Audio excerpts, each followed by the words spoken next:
So before everybody died or went to jail, as 2004 came to a close, what was going on at the collective garden where we've been raided, and other than getting death threats and donations,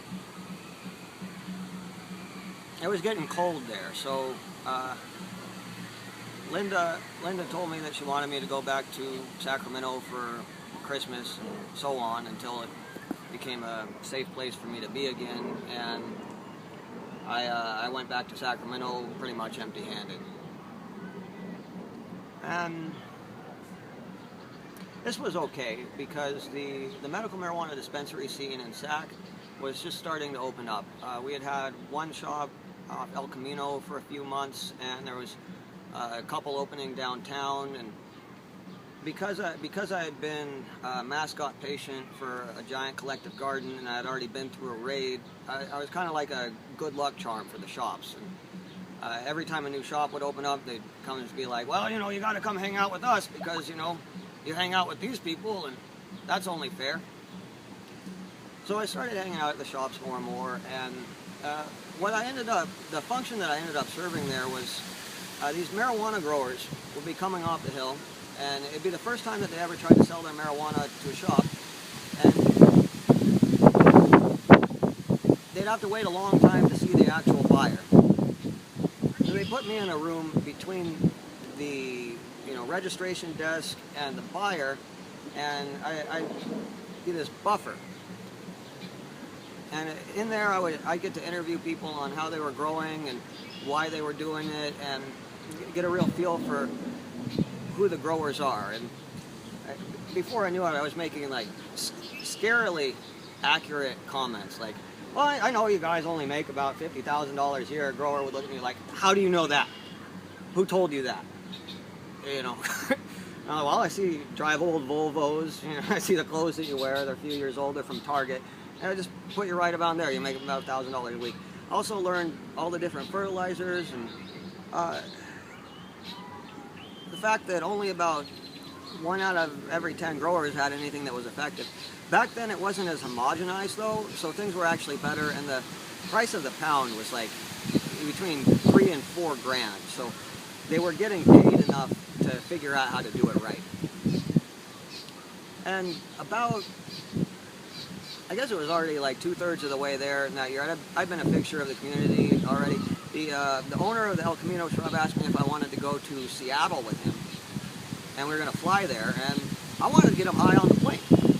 So I made some of the capsules that I've been making for people at these medicinal gardens, the collective garden where we raided with 32,000 plants, and I give one of these capsules to the owner of the dispensary while we're in the airport, and I'm just like, you are going to get messed up.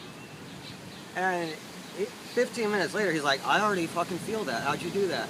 And then we're on the plane, and he says, I'd like to have these capsules on my shelf. So at that point, like, it had never occurred to me. I was always an information outlet. I was always just someone who was doing things because they felt right. Then it was like, wait, you're going to pay me to bring you something that I would do anyway? That's weird, but okay, maybe that'll end up serving people. And not long after that, this one skinny woman comes up to the counter, and she's like, I need these capsules. And they were like, why? And it's like, well, because my gastroenterologist told me to come here and buy them. So I have no idea, like, who was talking about this, but I had a gastroenterologist telling people with the same disease I do, Crohn's disease, to go to the shop and buy these capsules. And it became kind of a big deal. Before I knew it, my life was revolving around getting these stupid things made, and by the end of that year, I was making cold water hash myself, like I'd seen done at the collective, and our cooperative started going from being an information outlet to directly providing people with medicine, or dispensaries that would then provide patients with it. So very fast, going from the end of 2003 to the end of 2005, making medicine. And actually, the most powerful experience that I've ever had is, on the one hand, I'm doing this because I'm sick and I need relief. The other was my grandparents, and I've been searching for a way to share this relief with my grandfather in particular, who was he was on his deathbed by that point, and the morphine hallucinations were worse than ever, and I couldn't just tell him to cut the Vicodin in half like I did before because he's in the hospital. So what I ended up doing was taking the cold water ash and infusing it with myrrh gum and a few other things into oil. And I went and rubbed that on his feet and his head. And he had a big bald head, so there was a lot to work with there. Every time I did that, he'd come out of his morphine hallucination fairyland and say hi to everyone in the room and basically look at us like, why the hell are you guys so freaked out? I'm right here. And I did that every time I saw him up until the day he died, and I did it that day too. So the other side to that is, if you read Exodus 30, which is in the Bible, and it's the recipe that I followed, at the end of it, it says, if you do this for anyone who's not a Hebrew priest or something like that, I don't really know, you'll be cast out from your people and punished by God. So within 2005 was also the year that I started bleeding to death, and it would still be another 2 years after the bleeding started that I would start getting transfusions.